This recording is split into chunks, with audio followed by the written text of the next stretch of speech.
Bonjour chers membres de la communauté des Chevaliers du Savoir, je reçois aujourd'hui Vincent Martorell.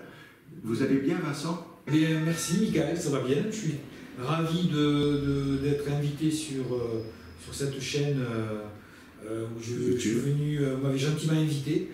Donc voilà, on va parler un peu de mon travail et j'attends avec impatience vos questions. Tout à fait. Déjà, vous pouvez parler justement de votre parcours un petit peu. Écoutez, moi, j'ai toujours pensé que l'écriture et moi, on étaient intimement liés. Et j'ai toujours voulu être écrivain. Voilà. Donc, très bien, c'est une vocation donc. Exactement, oui. Et déjà, quand j'étais enfant, je disais à ma mère, moi, ce que je voudrais faire plus tard dans la vie, c'est écrire des livres. Donc, et maintenant, c'est ce que je fais. J'écris des livres et je suis très heureux, quoi.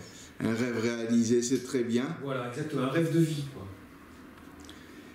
Et quel genre de livre vous écrivez? Vous avez un genre spécifique? Alors, disons que j'écris des romans, des recueils de nouvelles et également des pièces de théâtre. Alors, les romans, souvent, ont un fond un peu historique. Par exemple, comme le dernier qui s'appelle Le Jour des Innocents, ou par exemple la théorie du papillon, par exemple, aussi. Donc avec un fond historique. Mais disons que je n'ai pas un genre bien défini, hormis qu'il s'agit de romans. Mais j'ai même écrit un roman policier qui lui s'appelle Où que tu ailles. Donc j'essaie de faire en sorte de... c'est en fonction de mon inspiration et des choses que j'ai envie d'écrire. Vous pouvez nous montrer un peu vos romans? Si vous voulez. Voilà, Où que tu ailles, on peut le montrer, de Vincent Martorell, le fameux roman policier. La théorie du papillon, très sympa. La maison jaune, très bien, très belle couverture. Et oui, ça a l'air de faire ressortir un peu le côté historique, ça doit être assez historique je pense. Le jour des innocents, voilà le jour des innocents. Où que tu ailles, en fait, c'est une commande qui a été passée par mon éditrice, donc qui s'appelle Agnès Bockel, les éditions Neobook, et qui m'a un peu mis au défi d'écrire un roman policier. Et donc là, il s'agit de 6 enquêtes séparées, un petit peu comme 6 nouvelles, avec un fil conducteur entre le héros, le héros de cette série policière, donc qui s'appelle Vasselot, qui est un capitaine de police, et le méchant de l'histoire, qui lui s'appelle Corben. Et donc, la particularité de ce roman policier, c'est que les 6 épisodes ont été diffusés séparément, dans un premier temps, et ensuite regroupés au sein de ce recueil. D'accord. Et ils étaient diffusés où séparément? Alors ils ont été diffusés ils étaient disponibles sur Internet. D'accord. Et maintenant, en fait, je travaille sur la suite des aventures de Corben et de Vasselot, donc où il y aura encore 12 épisodes qui seront séparés par deux. D'accord, donc ils vont être d'abord diffusés sur Internet, puis encore à nouveau, puis édité après, en format papier toujours. Voilà. C'est bon à savoir. Voilà. À part ça, Alors après, moi j'aimerais vous parler d'un roman qui me tient particulièrement à cœur, qui s'appelle La théorie du papillon, ouais. Donc qui est en fait une histoire sur le pardon, et qui raconte, sans dévoiler évidemment la fin de l'histoire, qui raconte les retrouvailles de 2 sœurs au moment du décès de leur mère, qui vont découvrir un secret de famille qui va bouleverser leur vie et qui va les amener à se poser une question: qu'est-ce que j'aurais fait à sa place? Ah ouais, voilà. Donc, c'est intéressant, c'est assez philosophique. Assez particulier, puisque initialement je voulais effectivement raconter l'histoire de 2 sœurs qui se disputent un peu un héritage. Et il s'avère que j'ai situé une partie de l'action du roman en République tchèque. Et j'ai une amie qui enseigne le français à Prague et qui m'a envoyé des éléments sur Prague et ses alentours. Et quand j'ai reçu ces éléments, en fait, il y a un détail qui m'a vraiment sauté aux yeux. Ce détail a fait que le roman a changé de direction et c'est devenu La théorie du papillon. Très intéressant. Et les deux autres Alors les deux autres, alors La Maison Jaune, c'est une histoire un peu particulière. Oui, la couverture est assez intrigante, je trouve. Oui, alors en fait, j'étais correspondant de presse à une époque, dans les Pyrénées, et je couvrais la réintroduction de l'ours dans les Pyrénées. Et il y a un petit village, donc, au pied des montagnes pyrénéennes, qui s'appelle Arbas, et qui, donc, il y a une maison dont la façade est intégralement jaune. Et au moment où je faisais mon papier sur la réintroduction de l'ours, j'ai eu dans la tête les mots « la maison jaune ». Et plus tard, quand j'ai écrit cette histoire, qui raconte l'histoire d'un enfant qui était levé dans une maison close, et on se situe pendant la guerre d'Espagne, mais l'histoire se passe en France. Et ce gars, ah oui, épisode méconnu et intéressant, la guerre d'Espagne. Voilà. Et donc, ce gamin qui s'appelle Pablo va être élevé, va grandir dans un univers qu'est la prostitution, dans une maison close qui s'appelle la Maison Jaune. Et ce gamin, en fait, au contact de ces femmes qui viennent des 5 continents, eh bien, va avoir une destinée un peu particulière. Voilà. Ah, oui. Et enfin, le dernier, puisqu'il s'agit du Jour des Innocents, et là, en fait, il s'agit d'un roman qui est dédié à mon grand-père maternel, qui a fait Verdun. Et donc, ça raconte l'histoire, en fait, de 2 soldats qui reviennent de captivité et dont les noms ont été gravés sur le monument mort, alors qu'ils sont toujours vivants.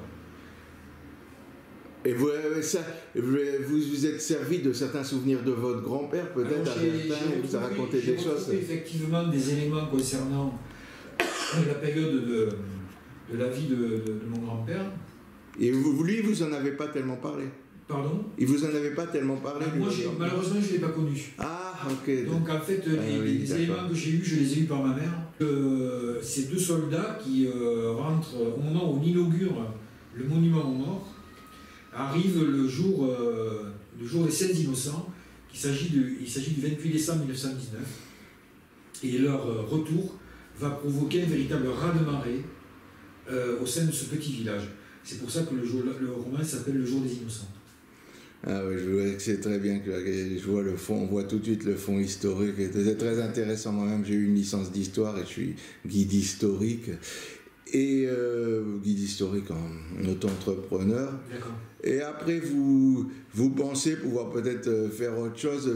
Votre prochain projet, c'est la suite? Là, je travaille sur la suite de mon tout premier roman qui s'appelait La Belle Endormie, que je n'ai pas amené malheureusement, excusez-moi. Il n'y a pas de souci. Et en fait, je travaille sur la suite de ce roman qui raconte, on retrouve le héros principal de ce livre 10 ans après,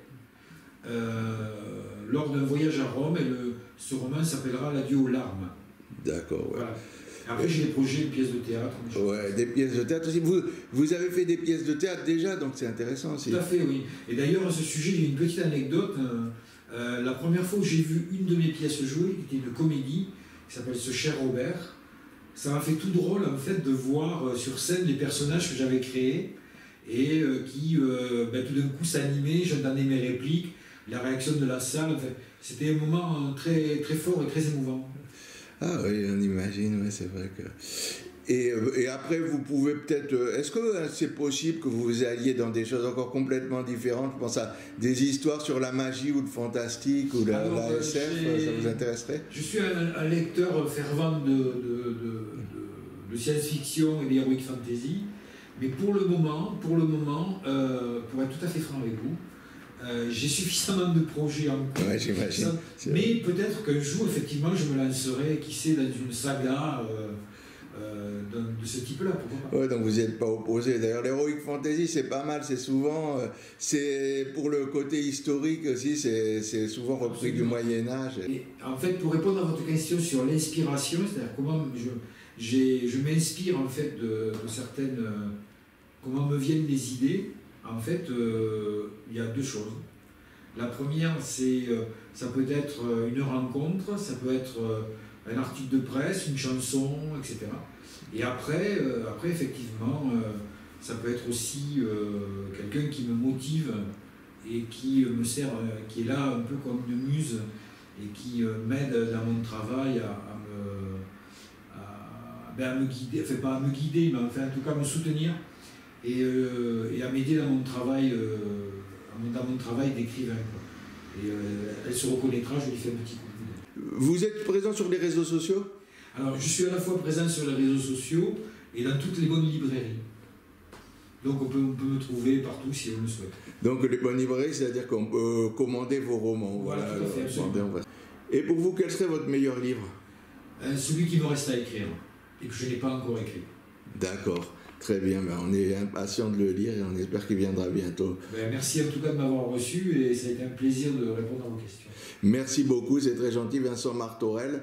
Et bien, par contre, quant à vous, je vous laisse en vous disant toujours, c'est pas la peine maintenant que je traîne là-dessus parce que je le dis tellement à toutes mes vidéos. Si vous voulez m'aider, bon ben, la meilleure chose à faire, c'est de vous abonner. Ben, autrement, parlez-en autour de vous, likez, partagez, etc., etc.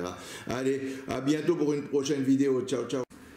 Et pendant que Vincent Martorell, vous voyez, me dédicace gentiment ses ouvrages, voilà. Je voulais juste vous demander une petite question bonus d'ailleurs.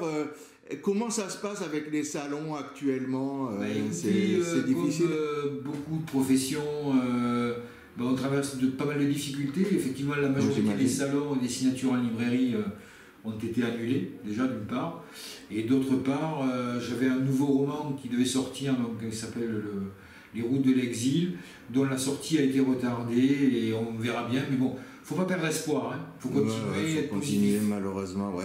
Ben, moi-même, de toute façon, j'ai ce problème, parce que je voulais aller à d'autres salons. Vous avez vu le premier salon vous pourrez aller voir de toute façon de la chaîne, c'était le premier salon où je suis allé pour la chaîne, j'en ai pu en faire quelques-uns malheureusement, comme j'ai créé l'année dernière cette chaîne, et puis au bout de quelques mois, 6 ou 7 mois, il y avait le Covid, mais il y avait eu les grèves, etc.